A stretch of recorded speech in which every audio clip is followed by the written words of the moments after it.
The study circle today is going to be facilitated by Brother Raj, and it's on peace, oneness with God.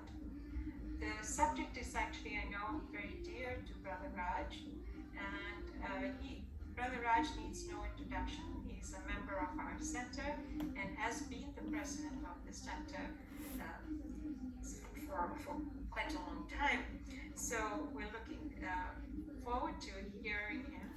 And also, Brother Raj is a lawyer by profession. He helps a lot of people through his profession, and he does a lot of pro bono work. So thank you, Brother Raj, for facilitating this program and for all you do for everyone. Thank you and welcome. Thank you, Sister Sarita. Sairam, everyone, all the members. I hope everyone will participate in the study circle. Can you see me? Hello, Sairam? Yes, very well. It has the first slide, study circle. Okay, all right. I will make very brief remarks and then we'll go to the first slide. I mean, we have to keep in perspective, to me, that the purpose of life, that is, we are from God, we are with God, we are going back to God.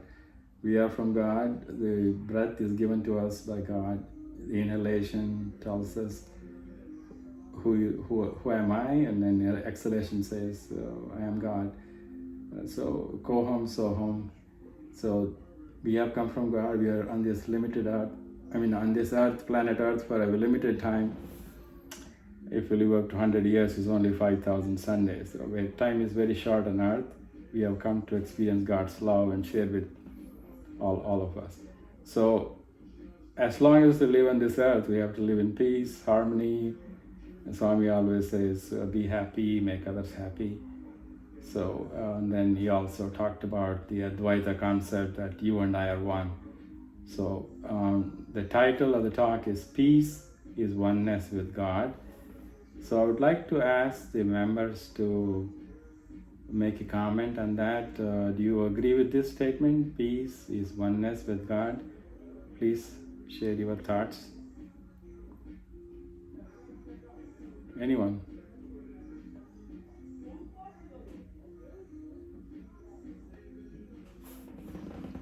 I guess we are at peace, so we don't have... Peace and oneness with God. Yes. Yes, okay, all right. Let's go to the first slide, please.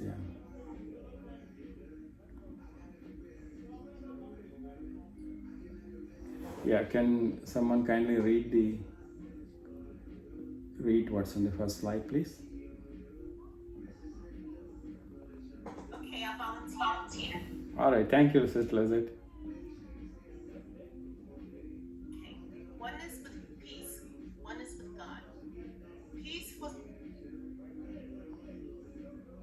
spiritual aspirants is a state of equanimity based on understanding of and adherence.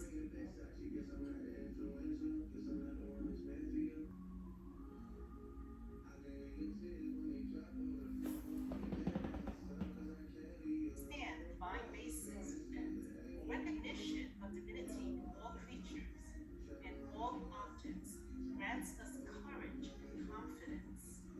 When we lead virtuous lives, leaving the results of our actions to God, we experience peace. This is from Jonathan Booth, The Pathways to God. All right, you can take a... All right, so the question is, what is peace?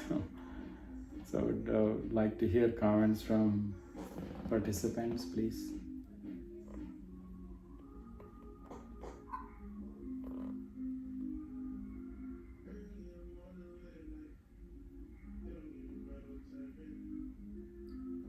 Sarah, Raj. Saram Sister. When I think of peace, it's a state where there are no ups and downs.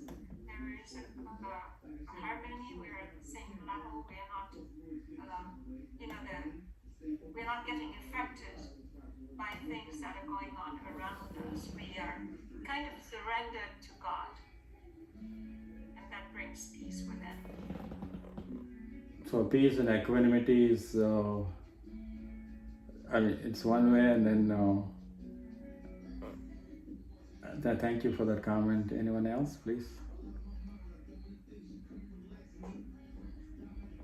Please feel free to unmute yourselves and participate. It's only when we share that we can all learn from each other.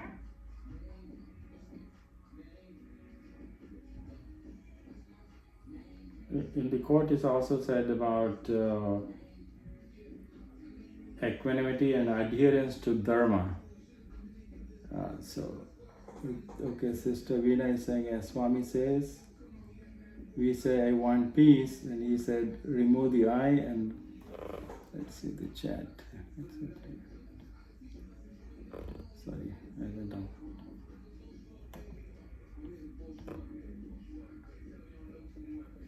Remove the I ego, remove the want, desire, and you have peace. That's great formula. Sister Veena, can you bring an experience from your life to relate to this quote? Or anything elaborate on. I can't think, Sairam, brother. I can't think of an experience immediately, but it's a very practical formula that Swami has given. Even though the concept of ego is kind of abstract, he says remove ego, so that's a sense of separation. So say even if I'm dealing with a roofer, for example, which I have to do recently, and there are disturbing things going on in the conversation or the interaction, and if I remind myself that Swami, since we're the same in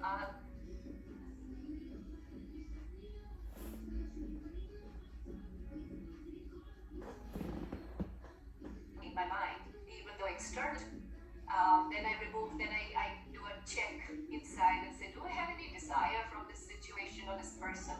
And then if I just leave it to God and say, okay, it's his house, I'm the trustee, so it's his will, whatever happens. So then I have peace, I feel peace. So using that simple formula does give peace. It's just one thought, one perspective. Sairam Sister, that's wonderful. That's definitely a practical experience. It says my internet connection is poor. I don't know if you were hearing me properly or not. You're kind of fading occasionally. Yeah, that's sorry because I'm in the basement and the connection sometime. All right. Anyone else? Please make a comment. What is peace? Sister Faith?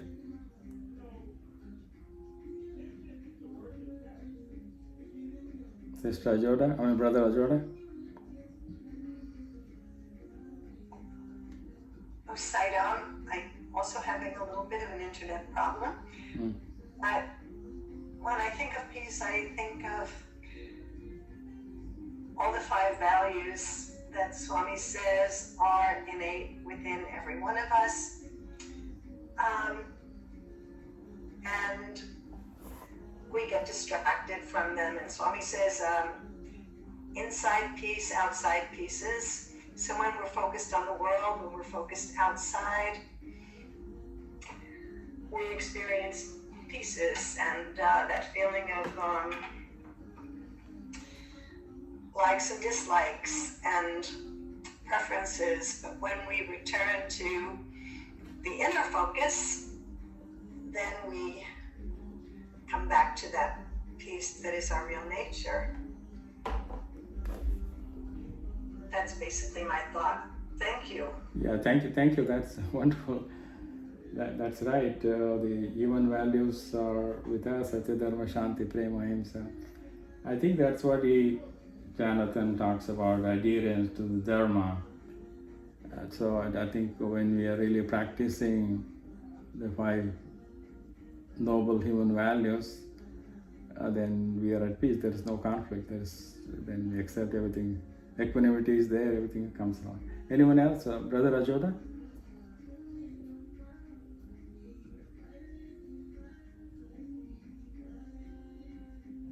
Sister Shalu?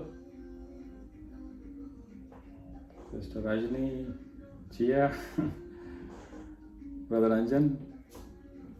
I guess you are all at peace. I'll share something. Yeah, thank you. There's a saying in the Bhagavad Gita, which I like. I write it down and I read it to myself. Is not to identify with the body-mind complex, but to identify with the observer. You know, when we identify with the body-mind complex, that's like what everybody's been saying, the ego, the desires, and all of that good stuff, and we believe with the body and everything that comes along with that. But those things are gonna keep coming, you know, into our minds. But if we try to take this position of the observer and recognize what's coming up, but not identify with it, not go along with it, know the pulls of the body and the mind, you know, that presents us. I feel when I can come to that place, the observer, that's when I experience peace. Even though the thoughts may be coming and the bodily needs may be there, but I won't be, you know, so identified with it. So that's when I experience peace. Saram Sister Lizette, thank you. Yeah, body mind. Body identification is the root of mind disturbance and not having mental peace. Let's go to the second question. Is peace possible with any kind of external conditions?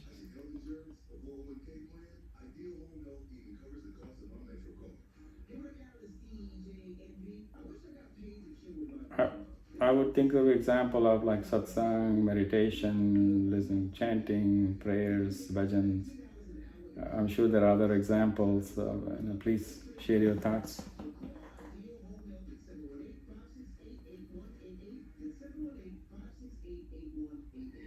Well, I think that's the ideal that we're striving for, to maintain peace in the midst of external situations that are constantly changing. And I don't know, for me, I think that's almost a daily test. Yeah. Very well said. Not only daily test, it may be all the waking hours, sometime even non-waking hours. Sometime we live close to the road. The nighttime, somebody playing loud music and other disturbing the sleep, etc. like that. So that's well put.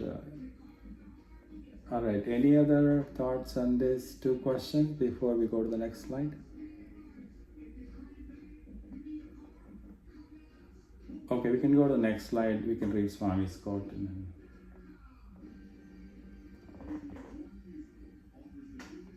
Any volunteer? When man thinks,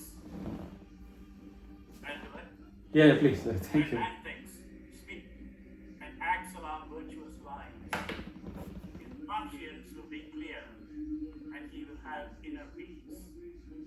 Knowledge is power, it is said, but virtue is peace. Satyasai speaks. Thank you, brother Shiv. So, when you say when man thinks, speaks, and acts along virtuous lines, anyone can share any examples, anything?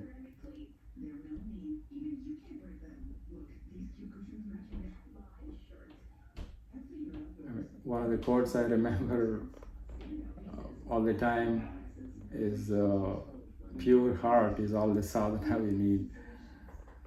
So like it. Brother Ajoda, any suggestion? because what Swami is reminding us to do is to be on the right path. When we veer from the right path and do something that's not correct, I think our conscience will bother us all the time and we will not find peace. And that's why virtue is so important.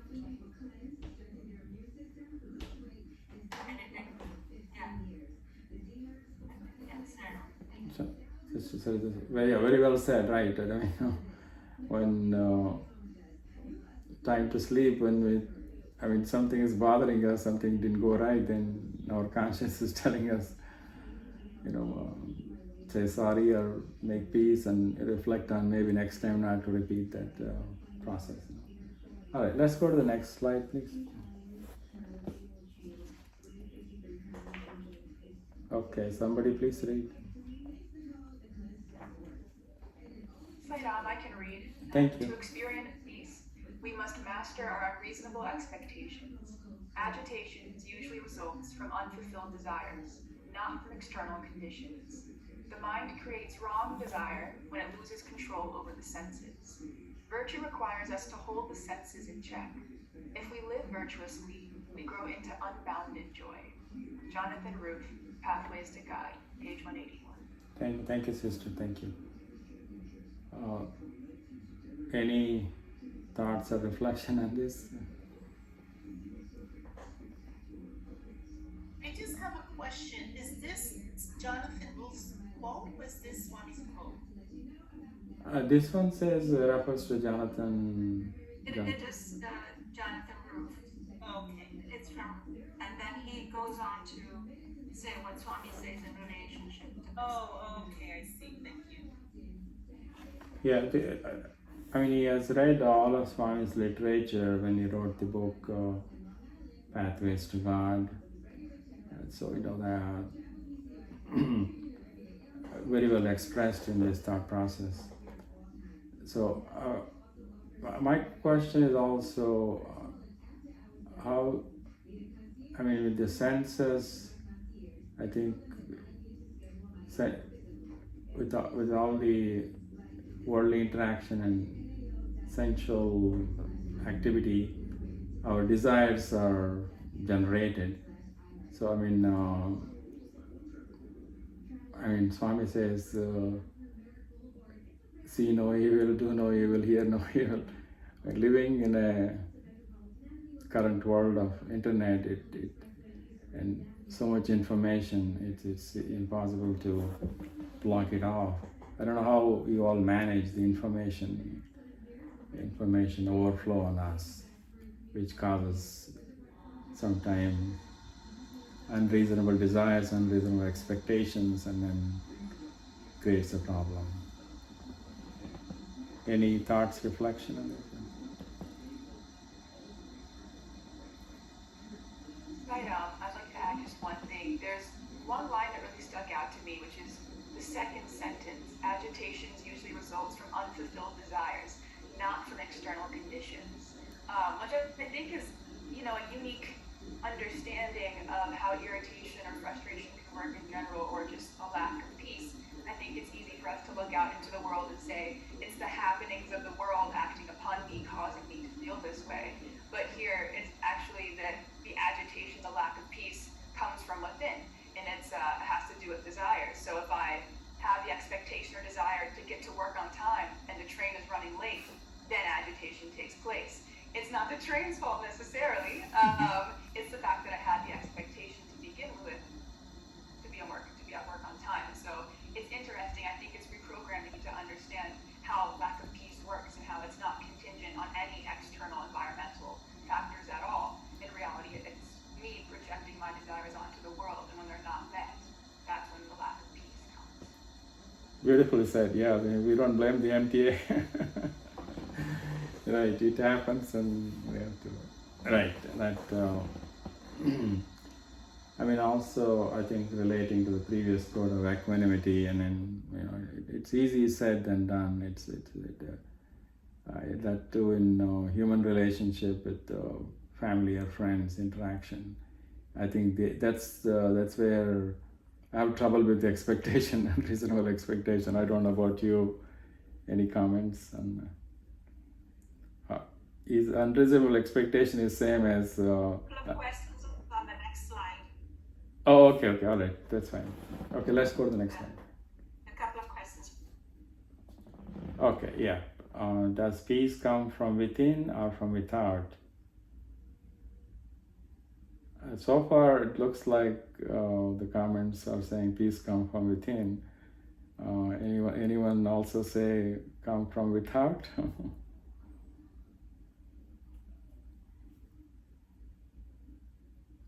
I would say from without is Swami's grace. I mean, if he allows us to reshape the thinking of our mind, then it can happen that way. Any comments on that? Anyone, please? And the next question is it a state of mind, emotion, or circumstance?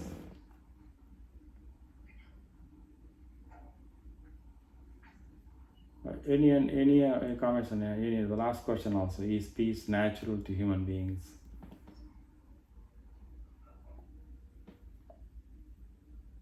Yeah, I think it is natural. I mean, Swami talks about.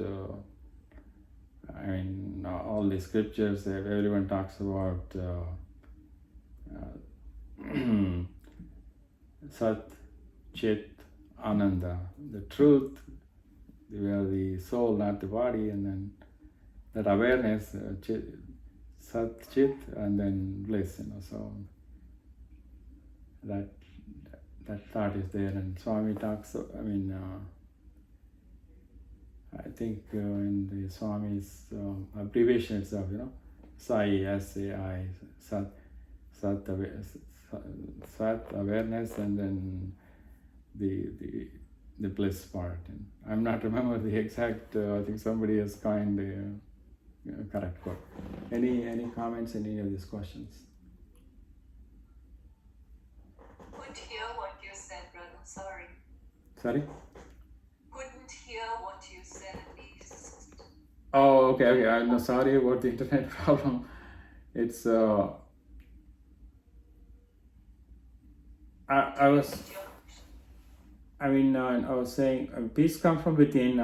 That's our true state is Sat Chit Ananda. When we are deep sleep, we are on that stage. It's just that when we interact with the world, we forget who we really are, and emotions take over. Greed, anger, jealousy, envy, etc. comes into play, and then mind is disturbed and is running after objects and things, people, and etc. So I was saying also, peace come from without. I would equate that to Swami's grace. If he chose us to bestow, he can make us forget a terrible event and then find the positivity in that one. Everything happens for good, kind of feeling. I don't know. Sorry. Sorry, Brother Raj. Yes, yeah. To respond to Yeah, please. Second question, is it a state of mind, emotion, or circumstance?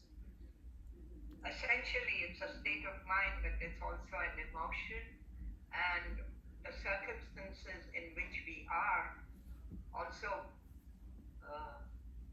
promote that state of mind. So I would not totally exclude circumstance.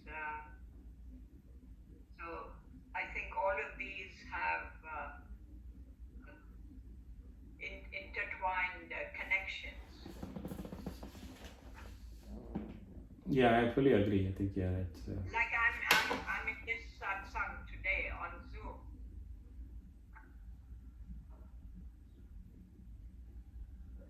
yes. I agree with. I think it's. At the center. It facilitates the state of mind. Not either or. I agree with you, right? Yeah. The emotion part, like if you're in deep devotion, like gopis, then you are in that state where there's totally bliss and totally not aware of the surroundings, and so satsang and all that definitely connect to circumstance. Thank you, Sister Vera. Thank you. So is peace natural to human beings?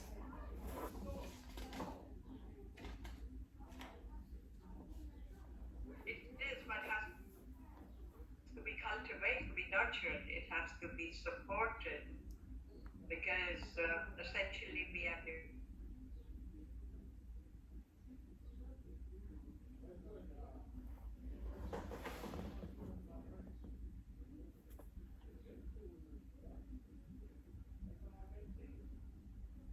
Thank you. Part of it I couldn't hear. My internet connection, sorry. Can we go to the next slide, please?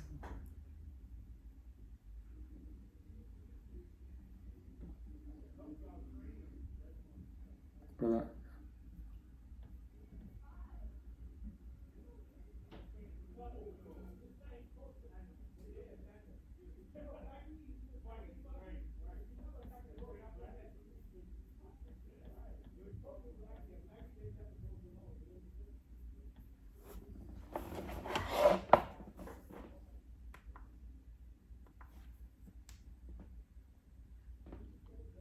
Is natural to human beings, and that's one of the reasons that we see it.